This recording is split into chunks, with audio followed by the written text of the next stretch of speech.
Esta es la 8ª conferencia de esta serie de la vida de Moisés, y hoy vamos a abarcar el tema de haciendo la voluntad de Dios, o en la voluntad de Dios.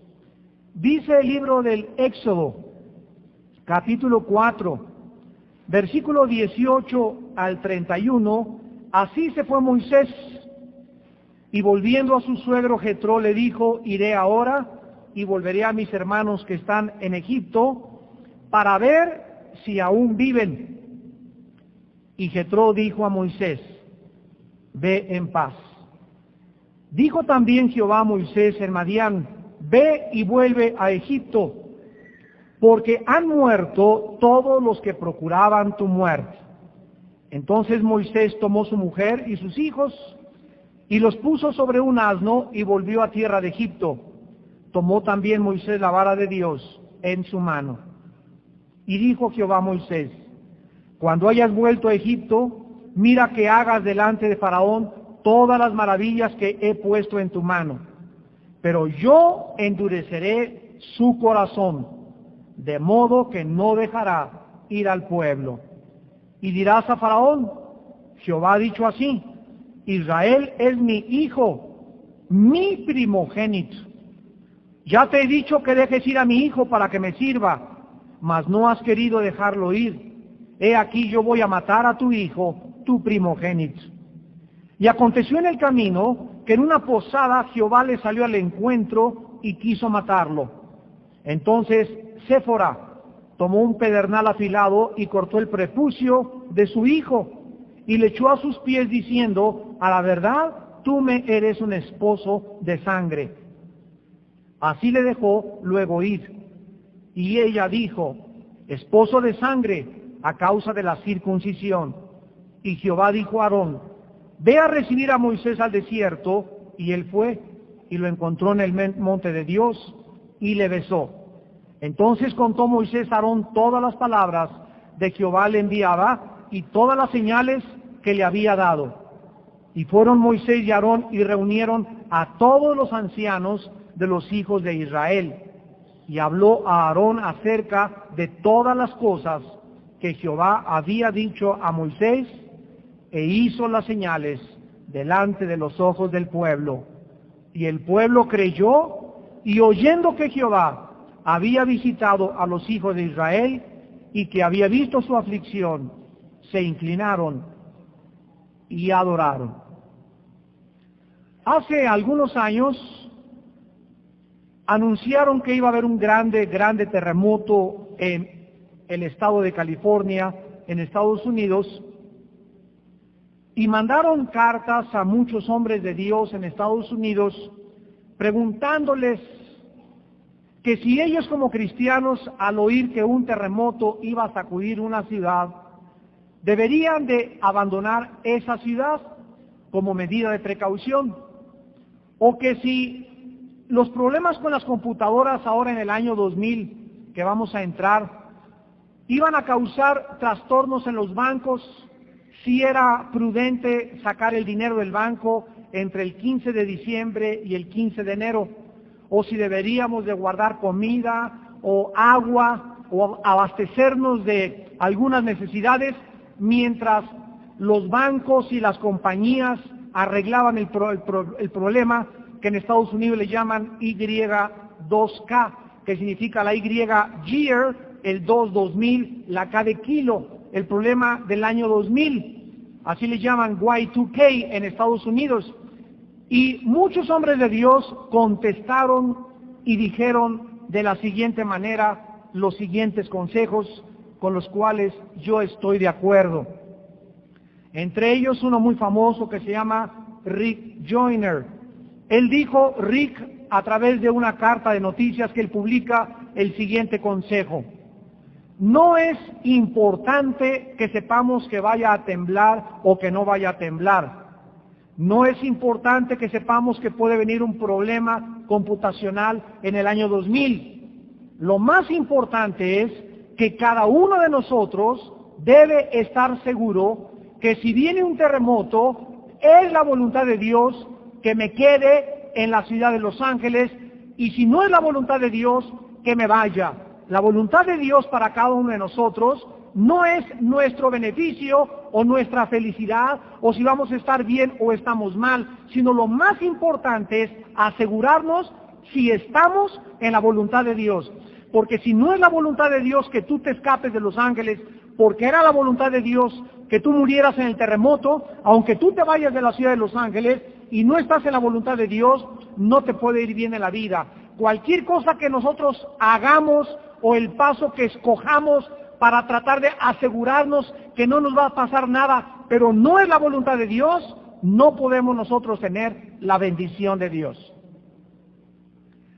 Una esposa hace mucho tiempo de un misionero en Acapulco, recuerdo que me mandó una carta diciéndome: Armando, por favor, le ruego que usted interceda ante mi esposo. Yo no aguanto Acapulco, me pican los mosquitos, hace mucho calor, tengo problemas con la presión, etcétera, etcétera. Pero mi esposo insiste en que aquí es donde Dios le ha llamado. Y yo creo que nos debemos de ir a la Ciudad de México.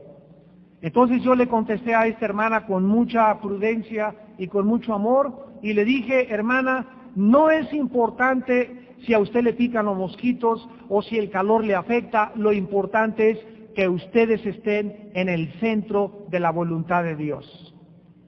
Porque si usted se va a otro lugar donde va a estar mejor físicamente y el medio ambiente es mucho mejor que donde usted estaba, no busquemos nuestra comodidad, busquemos la voluntad de Dios.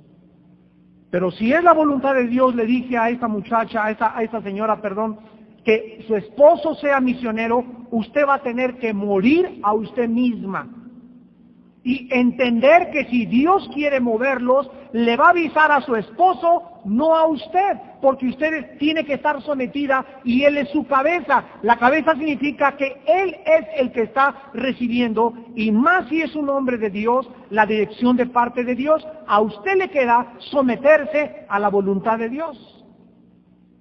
Entonces yo le aseguro que si usted se somete a la voluntad de Dios, Padre Santo, no importa que me piquen los moscos, no importa que mi salud se deteriore, pero si es tu voluntad de Dios, quiero tu bendición, ahí es cuando baja del cielo la bendición y la gracia de Dios para que podamos hacer su voluntad. Entonces no busquemos dónde vamos a estar mejor, busquemos y preguntémonos siempre: ¿es la voluntad de Dios? Porque muchas personas han caído en grandes fracasos y grandes engaños, porque han creído que muchas veces Dios quiere nuestro bien y nuestro bienestar, y es verdad, en un medio ambiente, ¿verdad? ¿Quién no le gustaría irse de misionero a Cancún o irse a Acapulco? Bueno, esta pareja no estaba a gusto en Acapulco, ella principalmente, pero ¿qué de nuestros hermanos que están en África? ¿Qué de el misionero que mataron los indios Aucas en el Ecuador? ¿Qué de aquellos que se encuentran en la China siendo perseguidos o donde continúa la persecución? ¿Qué de aquellos que están en Cuba, que continúa restringido en Cuba la predicación pública del Evangelio de Jesucristo? ¿Qué de ellos? ¿Se van a ir a países libres donde tengan mejor libertad? No. ¿Por qué? Porque ahí los llamó Dios. Entonces ya no buscamos nuestro propio bien. Dice el apóstol Pablo en Hechos 20, de ninguna cosa hago caso ya, ni estimo mi vida preciosa para mí mismo, con tal de que acabe de dar testimonio del Evangelio de la gracia de Dios. Cuando Moisés entendió que no era la voluntad de Dios que él pasara el resto de sus días como un pastor, apacentando ovejas, tranquilo, ¿quién no quiere esa vida? Yo recuerdo antes de ser cristiano que yo le decía a Dios, aunque tenía así un Dios lejano, ¿verdad? Yo no ambiciono ser grandes cosas en la vida. Yo me conformo con un ranchito, mis chivitos, unas ovejitas, unas gallinitas, mi esposa, mis hijitos, y vivir con tranquilidad en el campo. Yo no ambiciono una ciudad, ni una oficina, ni coches, ni nada. Ambiciono una vida simple y sencilla, pero donde tenga yo paz. Y recuerdo claramente que siempre yo decía en mi corazón, ¿verdad? Si en la vida no la hago, pues me voy a ir a un ranchito, unas ovejas, y voy a ser ranchero porque de joven pues me crié en un rancho, ¿verdad? Pero era una de mis ambiciones que yo tenía antes de conocer a Cristo. Y Moisés atravesó algo similar. Señor, déjame, mira, yo no, Egipto, qué barbaridad, enfrentarme a Faraón, qué barbaridad, 2 millones de personas guiadas, no, tú estás bromeando, déjame en mi ranchito, mira, estoy ahí con mi esposa Séfora, mi suegro es a todo dar, nos caemos de bien los dos, pero sin embargo Moisés entendió finalmente que ya no soy yo, sino Cristo que vive en mí. Ya no son mis metas, ya no son mis objetivos, ya no le digo a Dios, Padre, esos son mis planes, fírmale, sino que ahora le digo a Dios, Padre, aquí está en blanco la hoja, dime tus instrucciones y yo soy el que voy a firmar abajo diciendo, amén, lo acepto. Entonces, cuando entramos a caminar con Dios, ya no le digo, Padre, mira, tengo estos planes, por favor, y quiero que me traigas esta muchacha, y quiero vivir acá, y quiero hacer esto, fírmale. Ya no podemos nosotros vivir de esta manera. Tenemos que despojarnos de todo aquello que eran antes nuestras prioridades. Inclusive les dije el martes a muchas mujeres, muchas de ustedes que tienen una profesión, que ya son licenciadas o doctoras, estén dispuestas a sacrificar su profesión para convertirse en esposas y en madres de sus hijos. Porque una vez que una mujer se casa y tiene hijos, y la profesión te impide cuidar a tus hijos, y tu profesión te arroja a un mundo donde acabas hasta ganando más que tu esposo, vas a perder a tu esposo, tu matrimonio y tus hijos, pero ganaste una profesión. Y esto no es la voluntad de Dios. Pero se salvará, dice 1 Timoteo 2, ¿se salvará de qué? De ejercer dominio sobre el varón. Se salvará de querer autorrealizarse en la vida, de triunfar en la vida como mujer, cuando la realización de la mujer no es en el mundo, la realización de la mujer, de acuerdo a la Biblia, es en su hogar, siendo esposa y madre de sus hijos. Esta es la voluntad de Dios. Como veremos más adelante, Moisés aprendió esta lección. Y estas verdades las encontramos en el libro de Proverbios capítulo 3, versículos del 5 al 6, y Proverbios 16, versículo 7. Dice Proverbios 3, versículos 5 al 6, fíate de Jehová de todo tu corazón. Confía en Jehová con todo tu corazón. No te apoyes en tu propia prudencia. No confiemos en esto es lo que yo pienso, esto es lo que yo creo que es mejor para mi vida, es que esto es lo que mi madrina me recomendó, es que mi suegra me aconsejó esto. Olvidémonos de todos los consejos del psicólogo, de la doctora corazón, del psiquiatra, de la suegra, de la cuñada, y busquemos qué dice Dios en su palabra. Esto es lo que significa, fíate, confía que lo que Dios tiene para tu vida es lo mejor. No te apoyes en tu propia prudencia, reconócelo en todos tus caminos y Él enderezará tus veredas. Si alguno de ustedes se encuentra en un camino chueco el día de hoy, o va a hacer un rumbo que no es el camino de Dios, si tú te hincas y te humillas el día de hoy y le pides perdón a Dios, dice la Biblia que entonces, antes de que Dios te enderece el camino, ¿qué debes hacer tú?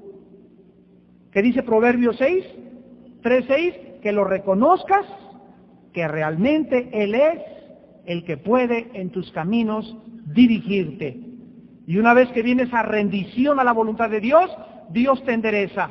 Esta hermana allá en Acapulco, a los 4 meses nos volvió a escribir diciéndonos, hermano, milagrosamente se me quitó el problema de la respiración. Milagrosamente, no sé por qué ya no me pican los moscos. Yo no sé qué está pasando, pero desde que me hinqué y le dije a Dios, Padre, no se haga mi voluntad, me sacrifico y mi esposo me dice que es aquí donde nos llamó Dios, comencé a ver, dice esa hermana, que Dios enderezaba mis caminos. Así es como funciona y opera el Dios de la Biblia. Dice el versículo 7, no seas sabio en tu propia opinión. teme a Jehová y apártate del mal. Proverbios 16, versículo 7, dice la Biblia: cuando los caminos del hombre son agradables a Jehová, aun a sus enemigos hace estar en paz con él. En otras palabras, cuando tú estás en el centro de la voluntad de Dios, a ver, dime, contéstame, ¿quién podrá hacerte daño? Si tú estás en el centro de la voluntad de Dios, ¿quién podrá tomar un arco y preparar una flecha para disparártela? ¿Sabes una cosa? Que si existe esa persona que te quiera hacer daño, Dios dice: yo soy tu escudo. Si el diablo nos quiere atacar con una enfermedad y estoy en el centro de la voluntad de Dios, la enfermedad no me llega. La enfermedad me llega, o me llegan los ataques del demonio muchas veces cuando nos encontramos fuera de la voluntad de Dios. La voluntad de Dios para una mujer es que esté sometida al marido. Es el micrófono del marido, esta es la mujer. Mientras la mujer viva bajo la sujeción del marido, la mujer tiene protección. La mujer tiene protección. El marido, la cobertura es la protección contra el enemigo. En cuanto la mujer se sale, o los hijos se salen de la protección de los padres, quedamos a expensas de los dardos de fuego de Satanás. No hay protección viviendo en rebelión. Que quede claro esto, velo por favor. No hay protección cuando te sales de tu cobertura. La cobertura nos da protección. No solamente es una bendición, sino es una protección de Dios a nuestra vida. David estaba bajo Saúl, y aunque había sido ungido, Saúl seguía reinando. Y David pudo haber matado a Saúl, pero él sabía que si se salía de la cobertura, si él atentaba contra aquel que Dios había tocado, David perdería el reino y sería blanco de Satanás. Pero fue al contrario, el que se salió fue Saúl de la voz de David, y Saúl comenzó a ser atacado por espíritus que comenzaron a alterar su mente y comenzó a desvariar mentalmente, porque no reconoció la sujeción y la cobertura de Dios. Vayamos a nuestro pasaje, a Éxodo 4. Y dice el versículo 18 y 19 que entonces ya Moisés, convencido de que esa era la voluntad de Dios, ya no podía pelear contra Dios, ya no podía resistir al Espíritu Santo, se fue Moisés y llegó a la casa de su suegro y le dijo: iré ahora y volveré a mis hermanos que están en Egipto para ver si aún viven. Y Jetro dijo a Moisés: ve en paz. Quiero que noten ustedes la grandísima debilidad de Moisés. Al llegar a la casa de Jetro, su suegro, cualquiera hubiera llegado. ¿Qué crees, suegro? Tuve una visión tremenda, se me apareció Dios y todo el plan. Y Moisés llega con su suegro y no le revela nada de lo que Dios le dijo. No le cuenta ni una sola palabra a su suegro del encuentro con Dios, sino que al contrario, vean ustedes lo que le dice a su suegro: voy a Egipto a ver cómo están mis hermanos. Qué bárbaro Moisés. A ver cómo están. O sea, como dicen, si están mal me regreso, suegro. O sea, todavía Moisés estaba así medio refunfuñón y está bien, patrón, ya me someto y todo, ¿verdad? Pero todavía dentro de su corazón había el más grande enemigo que tenemos todos para hacer la voluntad de Dios, y es el temor. El temor. Está bien, me voy de misionero, está bien, me quedo en Acapulco con mi esposo y todo, pero decimos, está bien, pero nos queda dentro, ¿verdad? Ese, ¿será o no será? Y queda de entre nosotros esa cosa que aún comienza a impedir a desarrollar nuestro trabajo.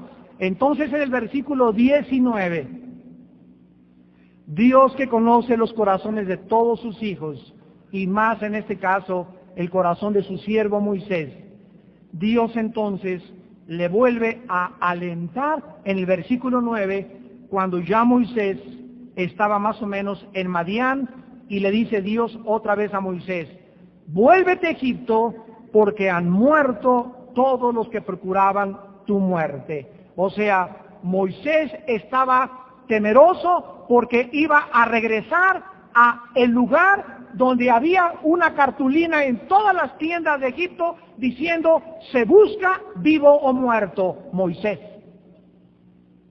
Lo buscaban por asesino a Moisés en Egipto. Y durante 40 años él no sabía si todavía existía el edicto que pedía su cabeza, porque recuerden ustedes que el faraón lo condenó a muerte por haber matado a un soldado del faraón de Egipto. Entonces Moisés dice: Señor, tú quieres que vaya allá a Egipto, y si me agarran y me meten a la cárcel, y este problema que tengo de mi pasado. Entonces Dios le alienta y le recuerda lo que leímos en Proverbios 16:7. Cuando los caminos del hombre le son agradables a Dios, aún a sus enemigos los hace estar en paz con Él. ¿Cuántas personas hay en tu casa a quienes tú tienes miedo que se van a oponer a tu llamado? Si tú estás obedeciendo a Dios y Él te llama a servirlo y dices: pero mi papá se va a poner al brinco, o mi esposa no le va a gustar, o mi cuñado me va a hacer esto, o es que tengo esta deuda, etcétera, etcétera. Si tú te pones a ver los impedimentos, nunca vas a servir a Dios. Asegúrate que es la voz de Dios, que estás en el centro de la voluntad de Dios, y Dios arreglará a tus enemigos y te hará estar en paz con ellos y ellos contigo. Nosotros también, antes de emprender alguna misión, debemos hacer lo que Moisés hizo cuando fue con su suegro. Porque el suegro de Moisés, en el versículo 18, Jetro, le bendijo y le envió diciéndole: ve en paz, Shalom, Shalem, Moshe. Ve en paz, Moisés. Cuando nosotros, antes de emprender una misión para Dios, recibimos la bendición de nuestros padres cristianos, estoy hablando cuando estamos en familias cristianas, cuando papá, siento el llamado, quiero tu bendición, o uno de ustedes también llegan, ¿cuántos hermanos y hermanas llegan? Hermano, voy a otra iglesia, quiero irme de esta iglesia con su bendición, con mucho gusto te bendigo, ni te voy a chantajear, ni te voy a decir quédate aquí, o porque aquí te bautizaste. Esto es, ¿verdad?, coerción. Si tú quieres irte a otra iglesia y quieres probar en otro lado, o a lo mejor Dios efectivamente te quiere servir en otra iglesia, vete con la bendición de tus pastores. Cualquier cosa que hagamos en la vida, busquemos la bendición de aquellos que están en autoridad sobre nuestras vidas. En el libro de los Hechos, en el Nuevo Testamento, capítulo 13, cuando por primera vez el apóstol Pablo y su compañero Bernabé fueron llamados para irse de misioneros. Miren, hermanos, todos estos principios son elementales en la vida cristiana. Es increíble la cantidad de pastores, misioneros, predicadores que están ellos mismos autonombrándose, entrando, como dice la Biblia, encubiertamente, sin cobertura, sin protección, sin autoridad, sin tomar consejo. Es que yo me encontré en la calle personas que me dicen: ¿de dónde vienes? Pues vengo a Estados Unidos. ¿Y qué eres misionero? ¿Quién te mandó? No, pues me vine yo solo. ¿Cómo que te veniste? La palabra misionero significa enviado. Si tú vienes a trabajar a un país, le digo a estas personas, necesitas el país de donde saliste, tener la iglesia que te bendiga, que oren por ti, para que tú vengas con la bendición de ellos. Si no hay este puente de bendición entre quien te envía y tú, no puede haber de arriba gracia, ni poder, ni bendición, porque no es la voluntad de Dios que así trabajemos.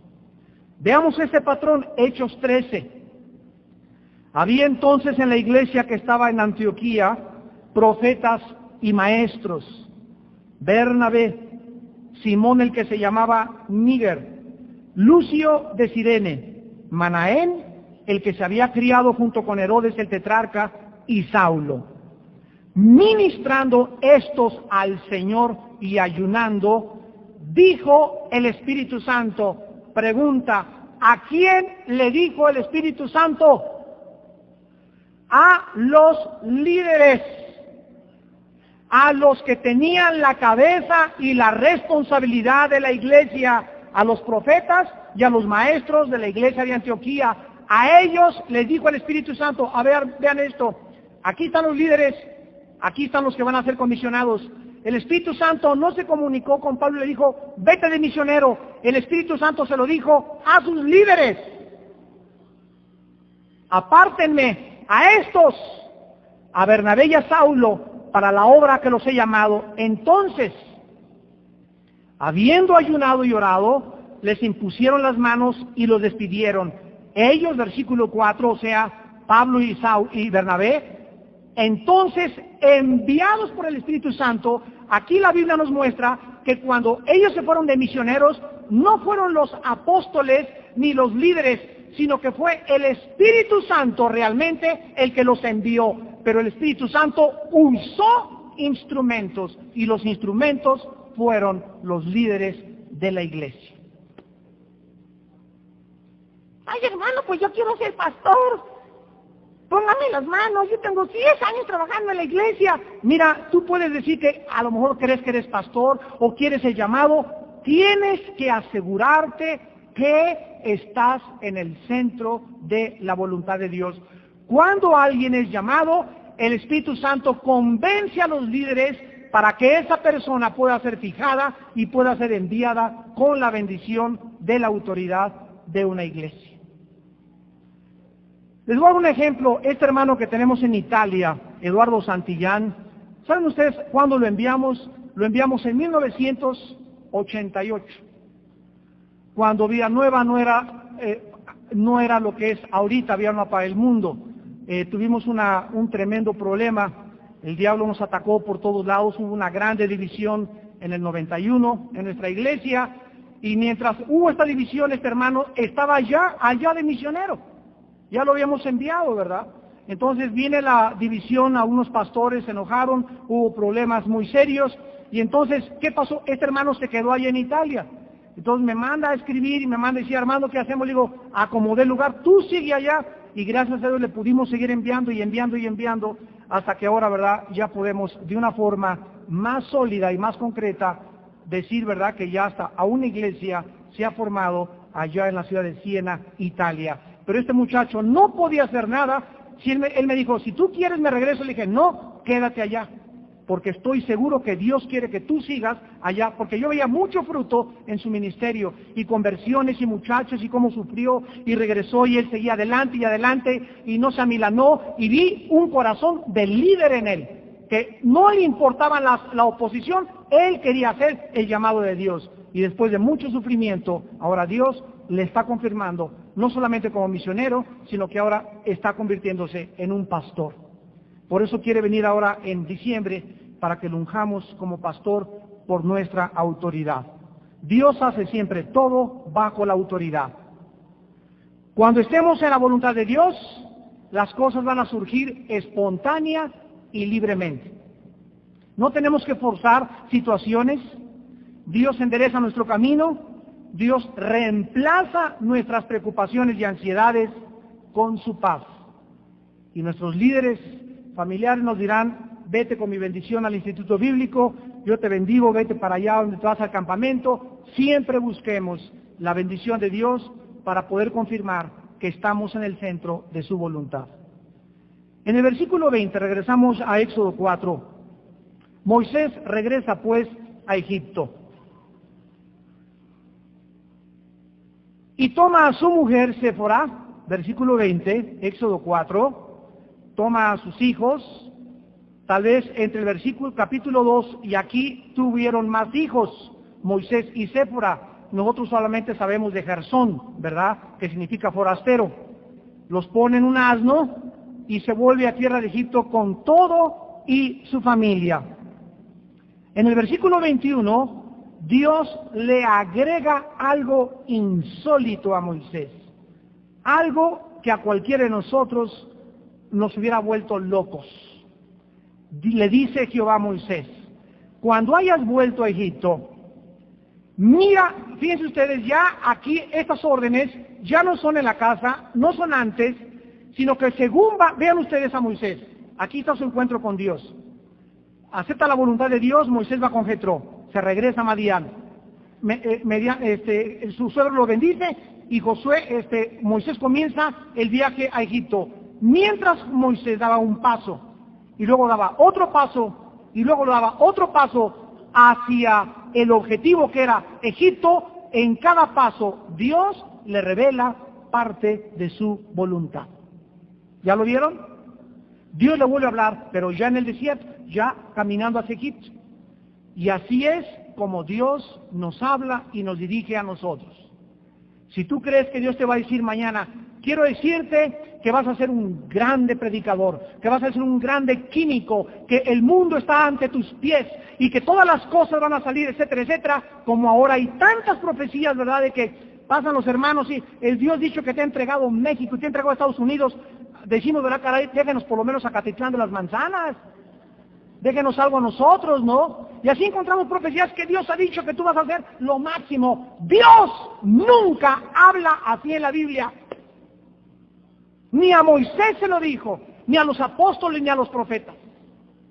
Dios nos dirige escalón por escalón, paso por paso. Cuando damos el primer paso, Dios nos da más luz. Otro paso, más luz. Y mientras más vamos ascendiendo hacia el monte de Jehová, más luz tenemos. Dios no nos dice, vas a hacer esto en los próximos años, o dice las profecías que te va a pasar esto. Mientras vayamos obedeciendo, Dios se va revelando a nuestra vida. Esto es tan importante, ¿por qué? Porque ahorita me revela Dios algo. Ahora, si Dios me revelara otra cosa mucho más amplia, porque dice la Biblia que el camino de los justos es como la aurora, que va en aumento hasta que el día es perfecto. El camino del cristiano tiene que ser cada día más luz, más luz, más luz, más luz. Cada vez tienes que tener más iluminación, más entendimiento, más comprensión, más seguridad, más tranquilidad mientras enfrentas la vida. Porque es como la aurora nuestra vida, que tiene que ir en aumento. Hay cristianos que cada vez se les hace más chiquito el camino, y más chiquito, y cada vez en el futuro peor, y más cerrado y más cerrado. ¿Por qué? Porque son los cuadros que han aceptado de Satanás. Dice la Biblia, en tu luz veremos la luz. Si no vivimos conforme a la Biblia, si no si no somos amigos del Espíritu Santo, si no tenemos una intimidad con el Espíritu Santo, con Jesús y con el Padre, no podemos tener luz, porque Él es la luz. Y dijo Jesús que el que me sigue no andará en tinieblas. Entonces Moisés recibe una revelación que si Dios se lo hubiera dado antes de ni siquiera llegar con Jetro, pega la carrera a Moisés otra vez de regreso. Pero ya que venía con la familia, ya que venía con los hijos, ya que estaba en el desierto, ya que había, como dicen, quemado los barcos. Dicen que cuando Hernán Cortés llegó al puerto de Veracruz, mandó quemar los barcos, por si los soldados se arrepentían al ver los flechazos y los aztecas, vámonos de regreso. No, quemó los barcos, llegamos y aquí nos quedamos. Como dijo la reina Esther, si perezco, que perezca, pero en la voluntad de Dios, morir en la raya. Entonces, cuando cualquiera que pone sus manos en el arado, dijo Cristo, y voltea hacia atrás, no es digno de seguirme. Los judíos salieron de Egipto, y en Egipto, en el desierto, ahí en Egipto comíamos cebollas, McDonald's, había Burger King, acá ahora hasta nos pican los moscos, estamos en el desierto, no hay nada. No quisieron abandonar Egipto en sus corazones. Eran libres físicamente, eran esclavos en el espíritu de Egipto. Así que cualquiera de nosotros que se ha propuesto seguir a Dios y las dificultades te hacen que retrocedas, no tienes sangre del líder. No tienes casta Te falta mucho entrenamiento para poder decirle al Señor, sí, mi capitán, heme aquí, envíame a mí.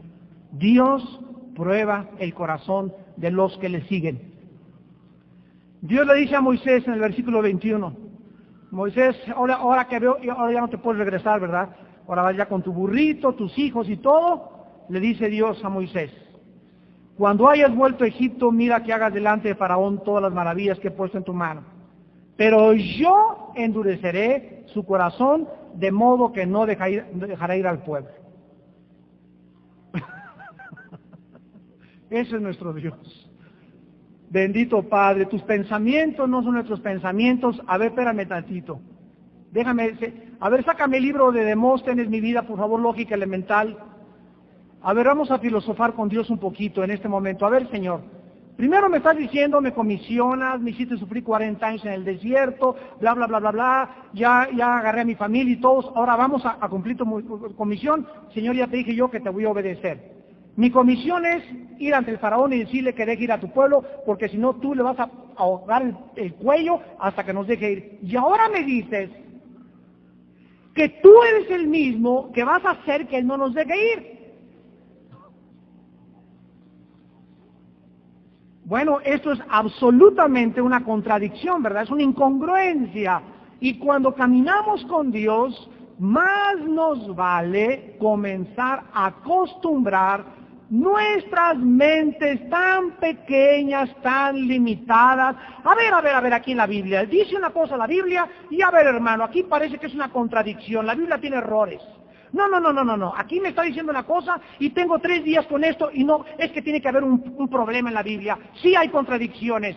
Y cuando tenemos esa mente y ese espíritu de creer que porque hay contradicciones aparentes en la Biblia, hay errores en la Biblia, es porque no hemos entendido que el problema no es la Biblia es la mente de Dios, el problema no es la palabra, el problema es nuestra limitada capacidad de poder entender las aparentes incongruencias de la Biblia para que nosotros podamos asimilarlas en nuestras mentecitas que tienen 60 watts, y hasta que yo no crezca en la voluntad de Dios, el Espíritu Santo, que es el autor de la Biblia, Él no me va a explicar la Biblia, porque en mí hay un problema, y ese problema se llama orgullo.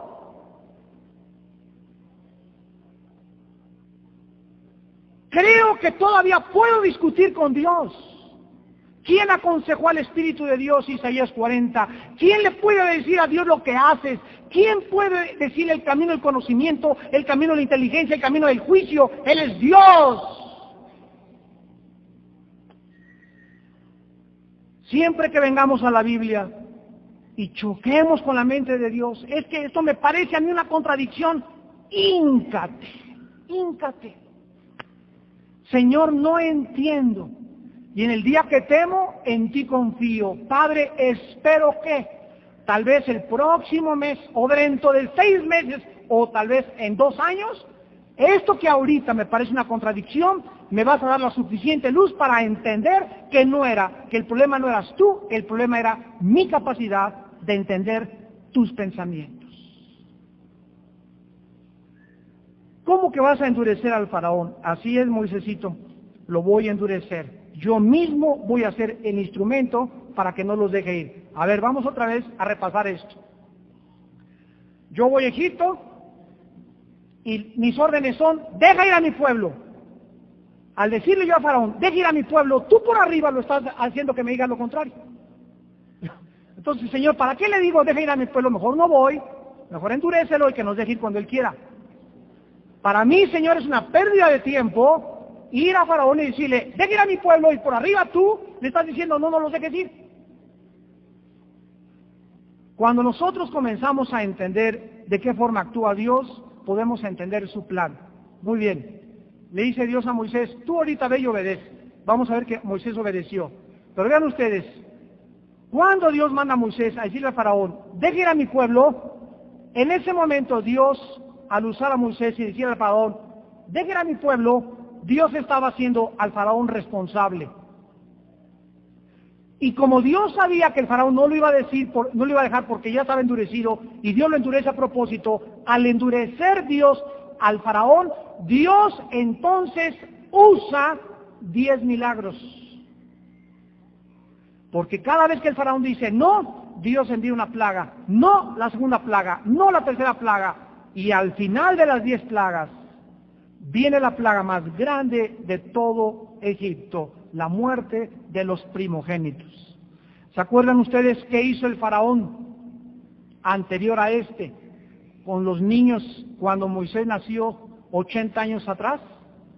¿Qué hizo? Mandó matar a todos los niños, ¿se acuerdan? Si nosotros creemos que los que matan niños se van a escapar, están muy equivocados. Si nosotros creemos que los que secuestran niños se van a salir con la suya, están muy equivocados. Lee nada más Mateo 18, del 1 al 10. ¡Ay de aquel que haga tropezar, ya no matar, ya no secuestrar, nada más tropezar a tu hijo, gritándole a tu esposa o con otra amante o haciéndole un mal testimonio a tu hijo? Basta con eso, basta con tropezar a un niño para que te amarres, dice la Biblia, una piedra de 100 kilos al cuello y te avientes al río Bravo o de un puente del periférico. Cuídense, dice Dios desde el cielo, porque los ángeles de los niños ven mi rostro todos los días. Nosotros podemos preguntarnos, ¿por qué Dios permite muchas veces que maten a los niños? Bueno, tú sabes que a un niño cuando lo matan, en el caso tan famoso que está ahorita resonando en nuestra sociedad del niño Braulio, el momento que lo azotaron contra la pared, bueno, el niño ni siquiera sintió, ¿verdad? Murió instantáneamente. Instantáneamente el niño ni consciente ni nada, y su espíritu regresó a Dios. Ya el cuerpo, lo que le hicieron, ¿verdad? Ya el espíritu del niño está en el cielo con el Señor. Dios no dejó que viviera más tiempo, ni que sufriera más tiempo en este mundo de valles y de sombras y de muerte en que vivimos tú y yo. Dichosos, dice la Biblia en Apocalipsis 14, en los Salmos, los que mueren en el Señor, y de los niños es el reino de los cielos. Entonces, lo que para nuestra mente es incongruente, ¿cómo Dios no lo impidió? Nosotros no entendemos todavía el panorama a la larga de lo que Dios está haciendo, porque al mismo tiempo que hace eso, miren ustedes lo que pasa. Yo le decía a mi esposa y otras hermanas, el enfermero que trabajaba con esta familia era una persona que no tenía antecedentes. Era una persona tan insensible que todavía 2 semanas después del secuestro siguió viviendo con esa familia, viendo su dolor de la familia, ahí estaba inconmovible, insensible. ¿Cuál es la lección que nos enseña esto? Nos enseña lo siguiente: estamos rodeados en nuestra sociedad de monstruos. Estamos rodeadas de personas que son verdaderamente monstruos y que no sabemos quiénes son hasta que se manifiestan sus corazones. Durante todo este tiempo este hombre fue un monstruo, o sea, quién sabe cuántos años tiene este muchacho de insensibilidad, de dureza, hasta que se presentó la oportunidad del dinero, se manifestó que esta persona ya no tiene corazón, ya no tiene conciencia, ya no tiene sensibilidad, y reflejó verdaderamente lo que es un monstruo de asesinar a un niño inocente. ¿Cuántas personas junto a tu casa, tal vez tus propios sirvientes, tu chofer, no son monstruos? Pero sí tiene cara de Martín de Porres, hermano. Miren, mi muchacha tiene cara, se parece a Juana de Arco, igualita en la foto a Juana de Arco. Todavía le preguntan a la mamá de ese asesino, oiga, ¿sabes su asesino? Dice la mamá, mi hijito, imposible, pero si amaba a sus sobrinos, pero en otro niño. Los mismos padres no se dan cuenta la clase de monstruos que tienen en sus hijos. Hasta que viene la oportunidad y se manifiesta y dices, mi hijo, sí, tu chinchulín. Caras vemos, corazones no sabemos. Si en la iglesia que estamos con la palabra y la palabra sensibilizando las conciencias de ustedes, porque la palabra es como una espada que penetra, como el fuego que nos quema, hay dentro de nosotros gente que después de 2 o 3 años de estar con nosotros se levantan en armas, crucifican a los hermanos, persiguen a los hermanos, critican a los hermanos, los traicionan hasta sus propios padres después de tanto tiempo de estar siendo sensibles ante la palabra, vemos que la palabra hizo lo contrario, los endureció más. Porque cuando tú recibes este mensaje y no obedeces lo que dice, te endurece. Te endurece. La sociedad que vivimos, según de Timoteo 3, vendrán hombres amadores de sí mismos, implacables, intemperantes, sin afecto natural. Estamos viendo ante nuestros ojos la insensibilidad, la crueldad, la falta de conciencia, de normas y de moral de un mundo ante nuestros ojos que diario, todos los días se está desmoronando, se está pudriendo en la putrefacción en la que ellos viven, y nosotros somos la luz. Es la hora en la que nosotros levantemos este libro y digamos, ¿qué dice la Biblia de la pena de muerte? ¿Qué dice la Biblia de los derechos humanos? ¿Qué dice la Biblia respecto al aborto? ¿Qué dice la Biblia respecto a la homosexualidad? ¿Qué dice la Biblia respecto a los gobiernos civiles? ¿Qué dice la Biblia? ¿Qué dice la Biblia? ¿Qué dice la Biblia? Ahorita el mundo necesita oír la voz de Dios. Y nosotros somos el vehículo de Dios para iluminar al mundo a nuestro alrededor. ¿Lo vamos a hacer? Dice en penúltimo lugar en Éxodo 4 que Moisés escucha la orden de Dios, y entonces Dios le dice en el camino que va a matar al primogénito de los egipcios, versículo 23, y en el 24 sucede otra vez algo inusitado. Parecería que Moisés pudiera decirle a Dios, Señor, ya basta de sustos. De repente, en el camino a Moisés, en el camino a Egipto, pasando por un lugar donde se hospedaron tal vez una noche, Dios mismo se le aparece a Moisés, y entonces Dios de alguna manera amenaza a Moisés de llevárselo a casa esa misma noche. Fíjense ustedes, realmente Moisés, Señor, me preparaste 80 años, me has entrenado, ya no me resisto a tu voluntad, ¿y ahora me quieres llevar? ¿Cómo que me quieres llevar, señor Juan? Entonces no soy tu líder, no soy yo aquel, no soy yo aquel.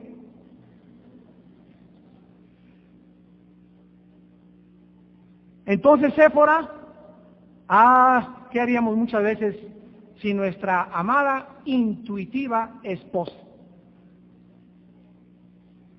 Esta mujer, Séfora, con esa intuición que Dios les ha dado a las mujeres, este sexto sentido, ella sí tiene sexto sentido, toma un pedernal corriendo afilado y circuncida a su niño y lo echa a sus pies y le dice a Moisés, tú me eres un esposo de sangre a causa de la circuncisión. ¿Cómo es posible que Dios intentara matar a Moisés cuando se dirigía a su misión de libertador? La lección es clara y atemorizante para todos nosotros como cristianos. Antes de que nosotros comencemos a dar estudios bíblicos en nuestra casa, antes de que seamos predicadores, antes de que creamos que podemos dirigir y guiar a otros a la luz, debemos de procurar, de estar seguros de que en nuestra vida y en nuestra familia estamos guardando los mandamientos de Dios. Porque al que mucho se le da, mucho se le pide. Dios intenta matar a Moisés para recordarle que, ¿cómo era posible que Moisés se hubiera olvidado? Vayamos a Génesis 17. Del mandamiento más importante que Dios antes de la ley le dio a la nación judía. Dice Génesis 17 del 10 al 14. Este es mi pacto que guardarán entre mí y vosotros y tu descendencia después de ti. Dios le está hablando a Abraham. Será circuncidado todo varón de entre vosotros, circuncidaréis pues la carne de vuestro prepucio. y será por señal. Era la señal. La circuncisión era una señal entre el pueblo de Dios y Dios, entre el pacto de Dios y ellos. Versículo 14. Y el varón incircunciso, que no hubiere circuncidado la carne de su prepucio, aquella persona será cortada de mi pueblo, ha violado mi pacto. ¿Se imaginan ustedes cuando Moisés ya iba camino a Egipto, con su burro y con todo? ¿Quiénes nos están viendo en el mundo invisible? Los ángeles buenos y los ángeles caídos. Imagínense a los ángeles caídos o al diablo diciéndole a Dios, a ver, ¿qué dijiste ahí? ¿Qué dijiste hace unos años?